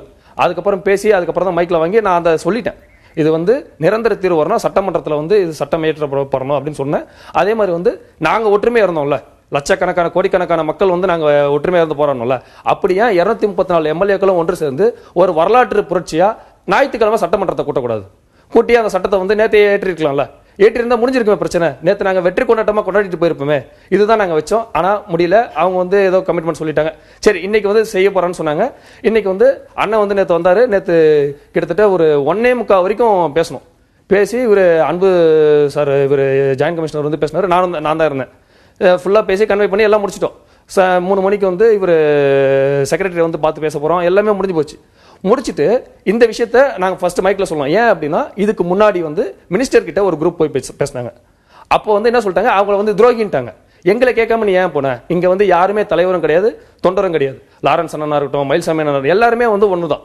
எங்களுக்கு எல்லாரும் யாரும் ஒரு பேசுறது. சோ அப்போ வந்து பேசுறதுக்கு நாங்க மைக் கேட்கறதுக்கு போறோம். உள்ள போயிட்டு மைக்ல வந்து என்ன சொல்ல போறோம்னா, பேச்சுவார்த்தைனே சொல்லல. பேச்சுவார்த்தைன்னு சொன்னாதான் நான் வருவேன் நீ வருவேன். நாங்க போய் என்ன கேட்கிறோம், கிளாரிஃபை பண்ண போறோம். 5 கேள்விகள் நாங்க வைக்கிறோம் இந்த சட்டத்தை வச்சு அப்படின்ற கிளாரிஃபை பண்ண போறோம். மைக்கு பிடிக்க போறோம். அப்போ போகும்போது என்ன பண்றாங்க, அந்த ஆரி அவங்க சவுந்தர் ஆரி அப்போ ஆக்சுவலா இல்ல, சவுந்தர் அவங்க டீம் வந்து இமீடியட்டா வந்துட்டாங்க. எங்க இருந்து வந்தாங்கன்னு தெரியல. அது வரைக்கும் அவங்க இல்ல. 3:30 மணிக்கு போய் மைக்க பிடிக்க போறோம். வந்துட்டு நீங்க வாங்க எல்லாரும் வாங்க உட்காந்து பேசுவோம் அப்படின்னு உட்காந்து பேசி இந்த விஷயம் எல்லாத்தையும் ஃபுல்லா எக்ஸ்பிளைன் பண்ணோம். எக்ஸ்பிளைன் பண்ணி முடிக்கும் போதே 5:15 ஆயிடுச்சு. அப்பயும் சொல்றேன், எப்பயுமே 8 மணிக்கு வர போலீஸ் இன்னைக்கு 4 மணிக்கே உள்ள வந்துட்டாங்க. ஏன்னா எங்களுக்கு தான் தெரியும் உள்ள என்ன நடக்குதுன்ட்டு. சொல்றோம், இது காலையில ஏதோ ஒரு பெரிய பிரச்சனை நடக்குது, அதுக்கு முன்னாடி நம்ம போய் பேச்சுவார்த்தை நடத்திட்டோம்னா அவங்க கிட்ட நம்ம காலில் விழுந்தாவது கேட்டலாம். ஐயா எங்களுக்கு வந்து ஈவினிங் வரைக்கும் டைம் கொடுங்க, நீங்க தான் நிறைவேற்றன்னு சொல்றீங்க. நிறைவேற்றணும்னா இத்தனை நாள் எங்களோட அமைதி போராட்டத்தை வெற்றிகரமா கொண்டாடிட்டு எங்க தமிழ் சொந்தங்கள் எல்லாத்துக்கிட்ட சொல்லிட்டு போறோம் அப்படின்னு சொல்லி அவங்க கிட்ட கெஞ்சிறேன். அவங்க வந்து என்ன சொல்றாங்க, நம்ம ஏன் போனோம், அவங்க ஒருத்தங்க அப்படிலாம் ஒத்துக்க மாட்டாங்க. அவங்களுக்கும் ஒரு ப்ரொசீஜர் இருக்கு. நம்ம தொடர்ந்து நான் பார்க்க முடிஞ்சிச்சு. அன்னைக்கு இந்த அவசர சட்டம் வந்த போது கூட ஒருத்தர் பேச முற்படுறாரு. அதுக்கப்புறம் அது வந்து இல்ல வேண்டாம் அப்படின்னு சொல்லிட்டு வேற ஒருத்தர் வராங்க. அது ஒரு அந்த இடத்துல இல்லன்னா அந்த குழப்பம் வந்து எல்லா இடத்துக்கும் அது அப்படியே. சினி செலிபிரிட்டிஸ் வந்து என்ன பண்றாங்கன்னா, அவங்க ப்ரமோட் பண்றதுக்கு தான் பாக்குறாங்களே தவிர எங்க சைடுக்கு வந்து பேசுறதுக்கு. நீங்க தான் ஆரம்பத்துல இருந்து அரசியல் கட்சிகள் வேண்டாம், சினிமா வேண்டாம் அப்படின்னு ஒதுக்கி தான் வச்சிருந்தீங்க. ஆரிய வந்து ஏன் உள்ள விட்டோம் அப்படின்னா, அவர் வந்து அலங்காநல்லூர்லயே இருந்தார். அங்கிருந்தே வந்து போராடினாரு. அதனாலதான் வந்தார். மயில்சாமி அண்ணன் வந்தப்ப கூட முதல் நாள் வந்து சலசலப்பு இருந்துச்சு. ஆனா எங்க கூடவே உட்கார்ந்து இருந்தார் அவர். அதுக்கப்புறம் தான் அவர் பேச விட்டோம். அதுக்கப்புறம் தான் அவர் வந்தாரு. அதுக்கடுத்து ரெகுலரா வர ஆரம்பிச்சார். அதுக்கடுத்து எந்த பிரச்சனை இல்லை. அவர் மேடையில எல்லாம் உட்காரல. ஆனா லாரன்ஸ் அண்ணா வந்தப்போ அவர் சினிமா ஷூட்டிங்ல வந்து அடிபட்டு வந்திருந்தார். அதனால என்ன பண்ணோம், அவரால் உட்கார முடியல, இது பண்ணல அப்படின்னு. அன்னைக்கு நேற்று முன்தினம் அவர் தானே அவ்வளவு ஆவேசமா நிறைய விஷயங்களை பேசிட்டு இருந்தாரு. எல்லாருமே தரையில தான் உட்காந்துருந்தோம். அவருக்கு உடம்பு சரியில்லையன்றதுக்காக சேர் போட்டோம். அது என்ன ஆயிடுச்சு அப்படின்னா, அவர் தலைமையில தான் போராட்டமே நடக்குது அப்படின்ற மாதிரி மாத்திட்டு இங்க எங்ககிட்ட எதுவுமே பேசாம டைரக்டா போயிட்டு அவர் பாட்டில் பிரஸ் மீட் கொடுக்குறாரு. அன்னைக்கு இது சனிக்கிழமை 4:30 மணிக்கு அவசர சட்டம் வந்தப்போ டிசி கூப்பிட்டு பேசினப்பல பாலகிருஷ்ணன் சார் வந்து பேசினாரு. அப்ப நானும் தான் இருந்தேன், லாரன்ஸ் அண்ணா இருந்தாரு, ஆரி இருந்தாப்ல, இவர் சவுந்தரராஜ், எல்லா டீமும் இருந்தோம். நாங்க 8 பேரும் தான் உட்காந்து பேசுறோம். இவர்கிட்ட பேசி முடிச்சதுக்கு அப்புறம் நான் வந்து கேட்கிறேன் அண்ணன்கிட்ட, அண்ணன் இது அவசர சட்டம்ன்றாங்க, ஏற்கனவே சென்ட்ரல் கவர்மெண்ட் கொண்டு வந்தது 3 வாட்டி ஃபெயிலியர் ஆகி அதுக்கப்புறம் தான் வந்து எல்லாத்துலயும் இதாச்சு. இது வந்து நல்ல சட்டம் தான். இவங்க சொல்றது வந்து சென்ட்ரல் கவர்மெண்ட்ல இதாயிடுச்சு. இனிமே நம்ம பார்லிமெண்ட்டுக்குலாம் போத்தாவல, நம்ம ஸ்டேட் கவர்மெண்ட்ல பண்ணா போதும், நாளைக்கு போட்டு பண்ணிடுவோனே அப்படின்ற. அதெல்லாம் செட்டாப்பா, சரி பாத்துலாம்ப்பா அப்படின்னு போயிட்டாரு. அண்ணே மைக்ல நான் பேசுறேன், மைக்கே கொடுக்கல. உள்ள போறேன், நான் உள்ள விடல, வெளியே தள்ளிட்டாங்க. அதுக்கப்புறம் அண்ணன் வந்து அவர் பேசும்போது வந்து என்ன சொன்னார்னா, ஒரு 5 வாலண்டியர்ஸ் வந்து பேசுங்க அப்படின்னும் போது நான் குப்பை பொறுக்கிறேன் அப்படின்ற மாதிரி தான் போனேன். ஆக்சுவலா முதல் நாள்ல இருந்து உட்காந்துருக்கோம். எங்களுக்கு வந்து பேச்சு இது பண்ணாதனால இங்க வந்து குப்பை அல்ற ஒரு 5 பேர் வாங்க அப்படின்னா அந்த 5 பேர்ல ஒருத்தனா தான் பேசியிருக்கேன். எல்லா டிவிலையும் லைவ் வந்துச்சு. அதுல வந்து அந்த சட்டத்தை வந்து ஃபுல்லா எக்ஸ்பிளைன் பண்ணேன். நான் எக்ஸ்பிளைன் பண்ணிட்டு ஞாயிற்றுக்கிழமை கூட்டுங்க, முடிங்க, எங்களுக்கு வந்து நிரந்தர வெற்றி கிடைக்கும், நாங்க கிளம்புறோம் அப்படின்னு தான் நான் பேசினேன். இது எல்லாருக்குமே தெரியும். நான் எதுவுமே மறைக்க விரும்பல. சுருக்கமா அப்படி வாங்க எல்லாருக்கும். இல்ல எதுவுமே சொல்லுவாங்க. ஆக்சுவலா வந்து பாத்தீங்க அப்படின்னா, விவேகானந்தர் இல்லத்துக்கிட்ட பாத்தீங்கன்னா சின்ன மைக் செட் வந்து சின்னதா இருந்தது. இங்க எல்லா கூட்டமும் ஒரே இடத்துல கூடி இருந்தா அந்த பிரச்சனை வேற ஒரு திசையை நோக்கி ஓடி இருக்கும். இங்க வந்து பேசுறது ஒரு அளவுக்கு தான் கேட்டுச்சு. கேட்காதவங்க எல்லாம் என்ன பண்ணிட்டாங்க, அங்கங்க ஒரு கூட்டத்தை போட ஆரம்பிச்சிட்டாங்க. அது ஒரு மிகப்பெரிய பிரச்சனை. இதெல்லாம் நடந்து முடிஞ்சதுக்கப்புறம் நான் இன்னைக்கும் கேட்குற ஒரு விஷயம் என்னன்னு பார்த்தீங்க அப்படின்னா, நான் வந்து பேசினேன், இது போராட்டத்துக்கான தளம் கிடையாது, இங்கே போராடுறதுனால நமக்கு ஒன்றும் கிடைக்க போதில்லை, போராட வேண்டிய தளம் வேறு அப்படின்னு கேட்டேன். அதுக்கு இந்த விவேகானந்த இல்லத்தில் இருக்கவங்க வந்து மைக் சொல்லலை. மைக் கொடுத்தது என்ன சொன்னாங்க, இது வன்முறையை தோன்ற வார்த்தைனா வேண்டாம் அப்படின்னாங்க. அப்படியான்னு சொல்லிட்டு ஒரு உயர் அதிகாரி இருந்தார், காவல்துறை உயர் அதிகாரி. அவங்க தனியாக நின்றுட்டு நான் டிராஃபிக் கிளியர் பண்ணேன், நான் ஃபுட் கொடுத்தேன், நான் ஒரு வாலண்டியராக ஒர்க் பண்ணிட்டு இருந்தேன், எனக்கு இப்போ இந்த சோல்டர் வலிக்குது, அதெல்லாம் பின்னாடி விஷயம் வச்சுக்கோங்க. அப்படியே அந்த உயர் அதிகாரி அதான் சொன்னார், அது வந்து பொதுமக்களுக்கு இடையூறு இல்லாமல் எதுவுமே பண்ணுங்கப்பா, சப்போர்ட் பண்றாங்க. ரெண்டு பேருமே எனக்கு ஒரு அகிம்சையை கத்து கொடுத்தாங்க. ஆனா இன்னைக்கு வந்து அது அவங்களே வன்முறையா மாத்திட்டாங்கன்றது என்னோட பெரிய கஷ்டமா இருக்கு. ரெண்டு தரப்புலயுமே எனக்கு அகிம்சையை கத்து கொடுத்தாங்க. இன்னைக்கு அவங்களே தான் வன்முறையா மாத்துற மாதிரி ஃபீல் இருக்கு. ஆனா நான் வந்து மைக் பிடிச்சி இது நமக்கான போராட்டம், தயவு செஞ்சு டிராபிக் ஏற்படுத்தாதீங்கன்னா அங்க இருக்கிற ஒவ்வொருத்தருமே யாரெல்லாம் தெரியாது, ஆனா ஒவ்வொருத்தருமே ஒதுங்கி போனாங்க. பயங்கரமா டான்ஸ் போட்டுட்டு வருவாங்க, வேண்டாம் அப்படின்னா ஒதுங்கினாங்க. அவங்க கண்டிப்பா இன்னைக்கு போராடி இருக்கிறதுக்கான வாய்ப்பு கிடையாது, வேற ஏதோ அப்படின்ற மாதிரி தான் எனக்கு ஒரு ஃபீல். இல்ல அப்படி வேற யாருமே இல்ல அப்படிங்கிறது உங்களுக்கு அங்க தெரியலையா? நிச்சயமா அந்த கூட்டத்துல உங்களை மாதிரி வாலண்டியர்ஸ்னால நிச்சயம் தெரிஞ்சுக்க முடியும் தானே வேற யாரெல்லாம் இருக்காங்க, இல்ல வேற என்ன நோக்கம்? 10 மணிக்கு எனக்கு அவசர சட்டம் வந்துன்னு சொல்லிச்சு ஐயா வந்து விளக்குறாங்க. எங்களுக்கும் நிறைய விளக்கங்கள் வந்து இது இப்படி மாற்ற முடியும், அவசர சட்டத்தை இப்படி நிரந்தர தீர்வாக்க முடியும், 6 மாசம் டைம் இருக்கு, அதுக்குள்ள பண்ணலாம். என்னுடைய பெரிய கஷ்டம் என்னன்னா ஆர்ஜே பாலாஜனாவா இருக்கட்டும், இல்ல இப்ப தமிழனா இருக்கட்டும், எல்லாருமே வந்து ஸ்பாட்ல வந்து மைக் கிட்ட தான் கொடுத்துருப்பாங்க, கொடுக்காமலாம் இல்ல, கொடுத்து அவங்க 5 பேரும் நின்று வந்து நமக்கு ஒரு ஸ்வீட் பாக்ஸோட வந்து வெற்றி கிடைச்சிருச்சு, வாங்க போலான்னு சொல்லி வந்திருப்போம், எல்லாருமே வந்திருப்பாங்க. ஏன் அதுக்கான முயற்சி யாருமே எடுக்காம இன்னைக்கு வந்துட்டு அது இதுன்னு எதுக்காக இந்த இதுன்னு எனக்கு உண்மையில ரொம்ப கஷ்டமா இருக்கு. அதாவது 6 நாள் போராடினோம், 6 நாள்ல ஒரு நாளாவது வன்முறை நடந்ததா? இல்ல. இன்னைக்கு எல்லாரும் கொண்டாடணும், எல்லாருமே இல்ல, எல்லாருமே வந்து இததான் பெருசா சொன்னது. இத்தனை லட்சக்கணக்கான மக்கள் இங்க வந்ததுக்கு பிறகும் ரொம்ப செல்ஃப் டிசிப்ளின்டா ரொம்ப கட்டுப்பாட்டோட இருக்கிறாங்கிறது உலகம் முழுக்க வியந்து பார்க்கப்பட்ட ஒரு விஷயம். சாதாரண நாட்கள்ல ஆம்புலன்ஸ் போகணும்னா இந்த நெருக்கடியில மினிமம் 1 hour ஆகும். ஆனா ஆம்புலன்ஸ் 7 நிமிஷத்துல நாங்க நேர்ல இருந்து பாத்திருக்கேன், 2 நாள் நான் நேர்ல இருந்து பாத்திருக்கேன். எவ்வளவு அழகா வந்து டிராபிக்கை கிளியர் பண்ணாங்க, குப்பையை பொறுக்கி, அது எதுவுமே இல்லாம ஒவ்வொருத்தருக்கும் பெண்களுக்கு அவ்வளவு பாதுகாப்பு கொடுத்தாங்க, எல்லாமே நடந்துச்சு. என்னுடைய கவலையும் என்னோட வருத்தமுமே கூட அவ்வளவு அழகா அவ்வளவு ஒரு பெருமையோட வரலாற்றுல இடம்பெற ஒரு விஷயம். பொன்ராஜ் ஐயா வந்து பேசும்போது என்ன சொன்னாங்கன்னா, காவல்துறை அதிகாரிகளோட மீட்டிங் நடத்தும் போது என்ன சொன்னாங்கன்னா, ஒரு அரசு அதிகாரி உயர்ந்த இடத்துல உள்ளவங்க வந்து மாணவர்கள் போராடக்கூடிய மாணவர்களை சந்திச்சு அவங்களுக்கு வந்து விளக்கம் கொடுக்கணும், தெளிவான விளக்கம் இல்ல, மாணவர்களுக்கும் இளைஞர்களுக்கும் தெளிவான விளக்கம் இல்ல, இதுக்கு மத்திய அரசு ஒப்புதல் கொடுக்கணும். என்ன ஒரு காரணம், இதுவரைக்கும் மாநில அரசு செஞ்ச விஷயங்கள் எதுவுமே நிறைவேற்றப்படவில்லை. அதனால மத்திய அரசு வந்து இவங்க சட்டம் ஏற்றினாலும் அதை அவங்க நிராகரிப்பாங்க அப்படிங்கிறதுக்காக வெளிப்படைத்தன்மை வேணும் அப்படின்னு சொல்லி சொன்னாங்க. ஆனா யாருமே சொல்லல. ஒரு காவல்துறையோட அதிகாரி என்ன சட்டம் ஒழுங்கை மட்டும்தான் பாதுகாக்கணும், சட்டம் ஒழுங்கை பாதுகாக்காம ஒரு டிசி வந்து சொன்னார்னா இத்தனை லட்சம் பேர், அதாவது ஓட்டு கேட்க வரும்போது தமிழக வேணும், தமிழ்நாட்டு மக்கள் வேணும். ஆனா இன்னைக்கு இல்ல, அதான் அதுக்கு முன்னாடி 2 அமைச்சர்கள் கூப்பிட்டு பேசுறாங்க, அதுல யார் போனா போகலங்கிறது வேற. நீங்க சொல்ற இந்த தேர்ந்தெடுக்கப்பட்ட பிரதிநிதிகள் தான் கூப்பிட்டு பேசினாங்க. என்னோட இன்னொரு கேள்வி இருக்கு, சட்டம் ஒழுங்கை பாதுகாக்க வேண்டிய ஒரு அதிகாரி அவர் அங்க வந்து பேசினாரு, நீங்களும் அங்க இருந்தீங்க, அவர் மேல தண்ணீர் பாக்கெட் அடிக்கிறது இதெல்லாம் நம்ம ஏற்படுவதா? அது அப்படியான ஒரு சூழல் எப்படி வந்துச்சு? உண்மையான போராட்டத்தை எப்படி வந்துச்சு? யாருமே அத நீங்க தடுத்திருக்குமா? நடக்கல. இல்ல அந்த இடத்துல நீங்க தடுத்திருக்க விஷுவலா எல்லா டிவில லைவ் போயிட்டு இருந்துச்சு. நம்ம இவ்வளவு கட்டுப்பாட்டோட இருக்கமே, யார் யாது எப்படி பண்ற அப்படின்ற ஒரு கேள்வியை நம்ம முன் வச்சிருக்கணும்ல. நாங்க தடுத்திருக்கோம். ஒருத்தர் 2 பேர் அந்த இடத்துல கூடல, 10 லட்சம் பேர் கிட்ட கூடி இருக்காங்க. அப்ப ஒருத்தர் செய்யற தவிர வந்து நம்ம எல்லாரையும் பாதிக்கும். நம்ம அததான் சொல்றேன், ஒருத்தரை வச்சு நம்ம ஒட்டுமொத்த எல்லாரையும் நம்ம இதா சொல்ல முடியாது. அந்த ஒருத்தரை நம்ம முழுமையா கட்டுப்படுத்தினா அதுக்கு பிறகும் திரு பாலகிருஷ்ணன் வந்து ரொம்ப இதோட தான் இருந்தார். அவர் வந்து வழக்கமான போலீஸ் ஆபீசரோட துணிங்கிறது வேற யாருக்கும், எனக்கு அது தெரியும். ஆனா அவர் அந்த இடத்துல ரொம்ப ஒரு அந்த இடத்தை எப்படி அழகா கையாளணுமோ அதை கையாண்டாரு. உங்க மேலேயும் வறுப்பு வரும் இல்ல சார். சார் நம்ம பேசலாம். காவல்துறையை வந்து நாங்க எப்பயுமே குறை சொல்ல, பாலகிருஷ்ணன் சாருக்கு என்னையே நல்லா தெரியும், அங்க இருந்ததுனால. அந்த இத்தனை நாள் வந்து எல்லாருமே வந்து அண்ணன் தம்பி சித்தப்பா பெரியப்பாவா தான் இருந்தோம் நாங்க போலீஸ்காரங்களை வந்து, சரிங்களா? அவங்களுக்கும் எங்களை பத்தி நல்லா தெரியும். இப்படி இருக்கும்போது நேத்து வந்து 1 மணி வரைக்கும் பேச்சுவார்த்தை நடந்துச்சு. சரி நாங்க தான்ப்பா வரல, ஆனா நாங்க கேட்ட கோரிக்கைகள் வச்ச இது வந்து அவங்க கிட்ட கொடுத்தாச்சு, நாங்க என்ன கேள்வி கேட்க போறோம்ட்டு. இன்னைக்கு காலையில வந்து அவ்வளவு தூரம் அந்த சட்டத்தை சொன்னாரு. நேத்து நைட்டு வந்து இந்த மாதிரி ஒரு கேள்விகள் கேட்டீங்களே, அந்த கேள்விகளுக்கான பதில் அதையாவது அவங்க கொடுத்துருக்கலாம்ல. நாங்க என்ன கேட்கிறோம், இந்த சட்டத்தை மட்டும் தான் எக்ஸ்பிளைன் பண்ணாரு சார். எனக்கு அதுல வந்து சார் மேல வந்து ஒரு சின்ன வருத்தம் தான். இவ்வளவு சொன்னீங்களா சார், சாரும் இருந்தாரு, இவர் அன்பு சார் இருந்தாரு, யாராச்சும் ஒருத்தர் இந்த நேத்து வந்து இந்த 5 கேள்விகள் வந்து நீங்க வந்து கொடுத்தீங்களே, எங்க கிட்ட வந்து கேட்டீங்களே, இந்த கேள்விகளுக்கான பதில் இதுதான்ப்பா, நாங்க வாங்கிட்டோம், நீங்க தான் வரல, நாங்க வாங்கிட்டோம், இதுதான் பதில், இப்போ நீங்க கலைஞ்சு போங்க அப்படின்னு சொன்னாவது நாங்க நம்பியிருப்போம். அந்த கேள்வி இருக்கு, நம்ம பேசலாம். உங்கள்கிட்ட நான் வரேன். இல்ல 2 பேருக்குமே திரு தனியாருக்கும் சேர்த்தே அந்த கேள்வி வைக்கிறேன். அவங்க வந்து ஒரு முயற்சிகள் எடுக்கிறாங்க, காவல்துறையும் நிறைய தொடர்ந்து பேசிட்டே இருக்கீங்க, பேச்சுவார்த்தையை தொடங்கி இருக்கீங்க, 2 கட்டத்துல வந்திருக்கு. நேற்றுக்கு இவங்களே சொல்றாங்க, அதிகாரிகள் 2 பேருமே, அன்பும் சரி திரு பாலகிருஷ்ணன் திரு அன்பு 2 பேருமே இதை பத்தி பேசுறாங்க, நல்ல முயற்சிகள். ஆனா அதுக்கு பிறகான நீங்க வந்துட்டு இந்த முயற்சிகள்லாம் எடுத்துட்டு திடீர்னு காலையில ஒரு பலப்பிரயோகம் பயன்படுத்த வேண்டிய அவசியம் எங்கிருந்து வந்துச்சு? அப்படிங்கிறது எடுத்த உடனே பலப்பிரயோகம் பண்ணல. ரொம்ப நேரம் வந்து அவர் நின்னுட்டு பேசவே ஆரம்பிக்க ரொம்ப நேரம் இல்ல, அவங்க பேசினாங்க. பேச ஆரம்பிச்சதுக்கு அப்புறம் சொல்றாரு எல்லாம் ஸ்டெப் பை ஸ்டெப். அவர் காலையிலேயே விளக்கும் போது இவர்கள் யாரும் இப்ப இவ கேக்குறாரு 5 கேள்விக்கு பதில், எனக்கு அந்த 5 கேள்விக்கு பதில் சொல்லுங்கன்னு யாரும் கேட்கல. எங்களுக்கு டைம் வேணும், அரை நாள் டைம் வேணும், நாங்க எங்க அட்வொகேட்டை கன்சல்ட் பண்ணணும்னு தான் இவங்க கேட்டாங்க. அதற்கு தான் பேச.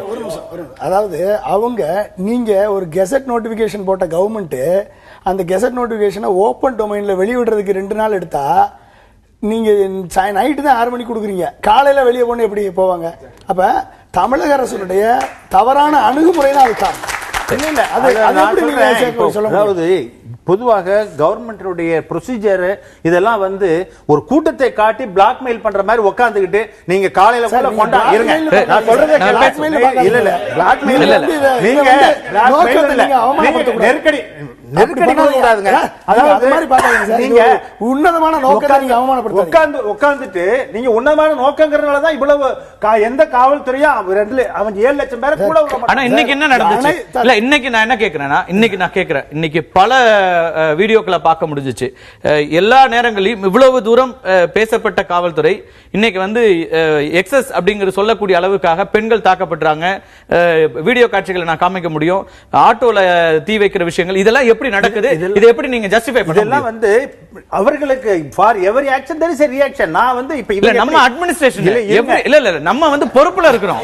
இல்ல இப்படி கூட்டத்தை எப்படி கண்ட்ரோல் பண்ண முடியும்? இல்ல நான் இல்ல சார், நீங்க இல்ல நீங்க கூட்டத்தை டியர் கேஸ் அப்ளை பண்றத நான் தவறுன்னு சொல்லல. நீங்க கூட்டத்தை டிஸ்பர்ஸ் பண்றதுக்கு நம்ம வந்து ஒரு சேசிங் கொடுக்கிறோம், நீங்க அது வந்து செய்யுங்க, கூட்டத்தை கலைக்கணும். ஆனா தீ வைக்கிறது காவல்துறை செய்ய முடியுமா? அதுதான் கமிஷனர் சொன்னாரு, தீ வைத்தது நிச்சயமா தவறு, அதை கண்டுபிடிச்சு நடவடிக்கை எடுப்பாங்க. அது உண்மையாக இருந்தால் இல்ல திரு ஜார்ஜ் அவர்கள் சொன்னதுல அவர் ஒரு புகைப்படத்தை சொல்றாரு, இது மாதிரி இருக்குது, அது நான் என்ன, அது வந்து யார் இது தவறா பண்ணிருக்காங்க, யார் தவறாக இதை பிரயோகிக்கிறாங்க, இதுக்கு வந்து வைரல் ஆக்குறாங்கன்றதை நாங்க பாப்போம்ன்றாரே தவிர இன்றைக்கு வந்து 3 வீடியோ காட்சிகள் நீங்க இப்ப கூட பார்க்க முடியும். இதுல வந்து இந்த மாதிரியான விஷயங்கள் தான் நீங்க சொல்றீங்களா? இப்ப அவங்க யாரோ ஒருத்தர் செய்யற தவறு ஒட்டுமொத்தமா பாதிக்கிற மாதிரி ஏதோ ஒரு இடத்துல நீங்க ஒட்டுமொத்த போலீஸ் போர்ஸும் 75,000 80,000 பேர் அவ்வளவு அழகா ஒரு வாரம் 10 நாள் இன்னைக்கு வந்து மொத்த ப்ரொடெக்ஷன் கொடுத்து உங்களுக்கு 24 மணி நேரம் தூக்கம் இல்லாம எந்த நிகழ்ச்சிக்கும் போகாம ஃபுல் அட்டென்ஷனோட இருந்துட்டு இந்த நிகழ்வுகள் நடக்கும்போது என்ன வந்து நம்பிக்கை வரும் நமக்கு? இந்த நிகழ்வு வந்து அவர்களாக ஆரம்பிக்கவில்லை. இவங்க சொன்னது இவங்க அவங்களுக்கு கொடுத்த ரெஸ்பெக்ட் இவங்க கொடுத்து கலைஞ்சு போகாதனாலதான் அதுக்காக இதை சொல்லி நம்ம ஜஸ்டிஃபை பண்ண முடியாது. நான் சொல்றேன் நீங்க இல்ல ஆட்டோ கொளுத்துறது தவறு, அது வந்து நிச்சயமாக அதுதான் கமிஷனர் சொன்னாரு. இந்த மாதிரி எனக்கு இன்ஃபர்மேஷன் கிடைச்சிருக்கு, இந்த மாதிரி படங்கள் வந்திருக்கா சொல்றாங்க. எனக்கே ஷாக்கிங்கா இருக்கு, எனக்கே சர்ப்ரைசிங்கா இருக்கு, ஷாக்கிங்கா இருக்கு. நான் I will go through it. Definitely I will take action. இன்னைக்கு 3-4 வீடியோஸ் இந்த மாதிரி வந்திருக்கு. நிறைய நேஷனல் மீடியாஸ்ல இத பத்தி எழுதி இருக்காங்க. இதெல்லாம் நடந்திருக்குது அப்படின்னு சொல்லிட்டு அதன் மீது நடவடிக்கை எடுக்கப்படும். இப்ப இத்தனை இளைஞர்கள், இத்தனை லட்சக்கணக்கானவர்கள் இன்னைக்கு வந்து வீதிக்கு வந்து போராட்டம் நடத்தும் போது தேர்ந்தெடுக்கப்பட்ட சட்டமன்ற உறுப்பினர்களை விட்டுருங்க, அமைச்சர்கள் நேரடியா வந்து எங்களுக்கு விளக்கி இருக்கணும்ல. நீங்க வந்து இப்போ லா அண்ட் ஆர்டர் பாக்குற ஒரு அதிகாரி போய் பேச்சுவார்த்தை நடத்த சரியா இருக்க முடியுமா? அல்லது அமைச்சர்கள் போயோ அல்லது சம்பந்தப்பட்ட ஒரு உயரதிகாரிகள் அல்லது லீகல்ல இருக்கிற ஒரு எக்ஸ்பர்ட்ஸோ அவங்கள வச்சு விளக்கி இருக்கணும்ல. அந்த முறையான விளக்கம் இல்லாததுனாலதான் இந்த தொடர் நீடிப்புகளும் இந்த தவிர்த்திருக்க வேண்டிய ஒரு வன்முறையும் அப்படிங்கிற பார்வையை முன்வைக்கிறாங்க, குற்றச்சாட்டா நேரா வைக்கிறாங்க.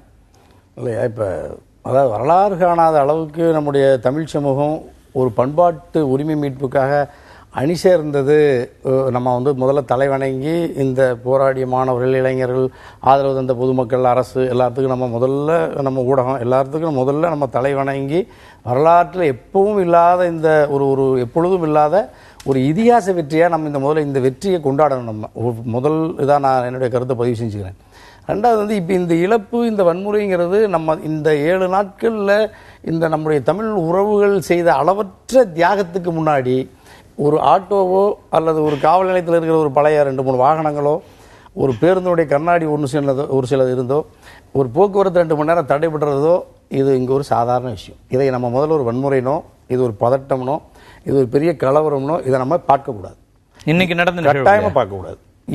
ஏன்னா இந்த 7 நாட்கள் அந்த போராட்டத்தினுடைய நீங்க உலகத்துல நீங்க ராணுவத்தில் கூட சீருடை அணிந்த ராணுவத்தில் இல்லாத ஒரு ஒழுங்கு, ஒரு உறுதி காவல்துறையில் இல்லாத ஒரு ஒழுங்கு, ஒரு உறுதி, தலைமை பண்போட வழிநடத்துகிற எத்தனையோ அரசியல் சித்தாந்த வழியில மக்களை அமைப்பாக்கிய, தொண்டர்களை அமைப்பாக்கிய பல்வேறு அமைப்புகளில் கூட செய்து காட்டிட முடியாத அளவுக்கு ஒரு ஒழுக்கம், கட்டுப்பாடு, அபரிமிதமான மக்களினுடைய நம்பிக்கையை ஈர்த்தது.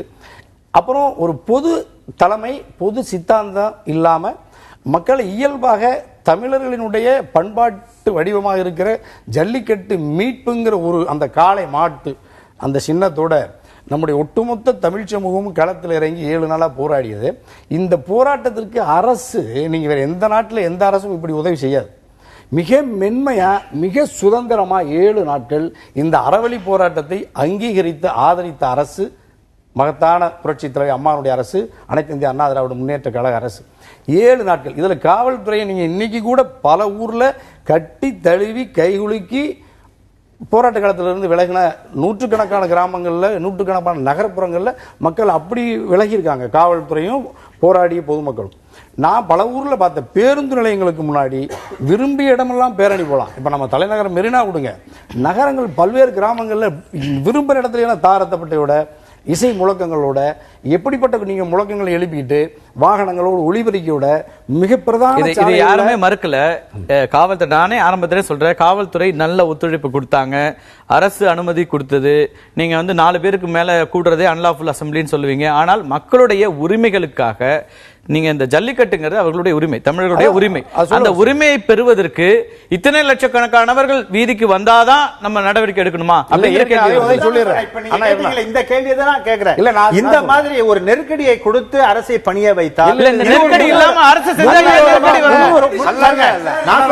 பேச விட மாட்டேங்க. அதாவது பிளாக்மெயில் சொன்னா ராங்கான பாடுவீங்க. நெருக்கடியை கொடுத்து ஒரு விஷயத்தை அரசிடமிருந்து பெற்றால், நெருக்கடி அவங்களுடைய சுயநலத்துக்காக, பொதுநலமாக இருப்ப நாளைக்கு பொதுமக்களுக்கு எவ்வளவோ பிரச்சனை இருக்கு. அத்தனை பிரச்சனைக்கும் இத மாதிரி ஒரு சொல்யூஷன் எதிர்பார்த்தாங்க. இது ஜனநாயக நாடு தானே, இருக்கட்டும். உரிமைகளை கேட்பதற்கு எல்லா உரிமைகளும் இருக்கு, போராட்டம் நடத்துவதற்கு உரிமை இருக்கிறது. ஜனநாயக நாடு தான்.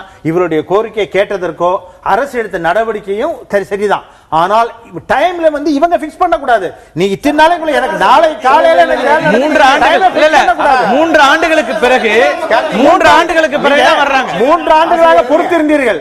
3 நாள்ல கேட்காதீங்க. 3 ஆண்டுகள் பொறுத்திருந்தீங்க. ஏன் 3 நாள்ல? ஒவ்வொரு நாளும் கடந்துட்டே இருக்கும்போது அது வருது. இல்ல ஐயா, நாங்க 3 நாள் 2 நாள்லாம் நாங்க சொல்லவே இல்லையா. நீங்க எத்தனை நாள் கொடுத்தாலும் நாங்க வெயிட் பண்றோம் தான் சொன்னோம். அத்தனை நாளைக்கு போராட்டம் தொடரும். கடற்கரையில் உட்கார்ந்துட்டா அதுல கேள்விகள் இருக்கு. அதுல எனக்கு கேள்விகள் இருக்கு. அவர் சொல்றதுல ஒரு நியாயம் என்னன்னா, இத்தனை லட்சக்கணக்கானவர்களை, பெண்களை, குழந்தைகளை, உங்களை எல்லாத்தையும் பாதுகாக்கிற பொறுப்பு அவங்களுக்கு இருக்கு. அதையும் நம்ம சேர்த்து பார்க்க வேண்டியிருக்கு.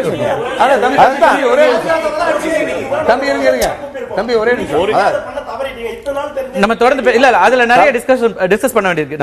7 லட்சம் பேர் அல்லது 10 லட்சம் பேர் அல்லது நம்ம ஒரு 50 லட்சம் பேர் போராடினது, அப்படிப்பட்ட போராட்ட காலத்துக்கு வந்த ஒருபாடுதான் இந்த நம்ம உரிமை நகர்வுகளை மத்திய மாநில அரசுகள் நகர்த்துமாங்கிறதும் முதல்ல அது ஒன்றும் அது தனித்தனியானதல்ல.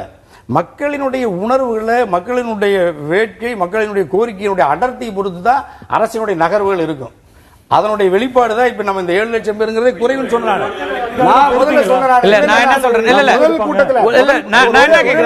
நீங்க சொல்றது எனக்கு புரியுது, நீங்க சொல்றது புரியுது. நான் என்ன கேக்குறேன்னா, இந்த அடர்த்தி இருக்குல்ல, இந்த அடர்த்தி அவங்க வீதியில வந்தாதான் தெரியுமா, அவங்களோட உணர்வுகள்ல நம்ம புரிஞ்சுக்க முடியாதா, புரிஞ்சிருக்கணுமா இல்லையா? ஒரே நிமிஷம், இந்த பயிற்சி இல்லாம இருந்தாங்க தமிழ சூடு சுரணையற்று சமூகத்தின்பால், அரசியலின்பால், சித்தாந்தத்தின்பால், தமிழ் இனத்தின்பால், மொழியின்பால் பற்றில்லாம முடங்கி கிடந்த இந்த இளைய தலைமுறை மீட்கிறதுக்காக பட்டி தொட்டியில அந்த பற்று தானே இன்னைக்கு வீதிக்கு வந்திருக்கு.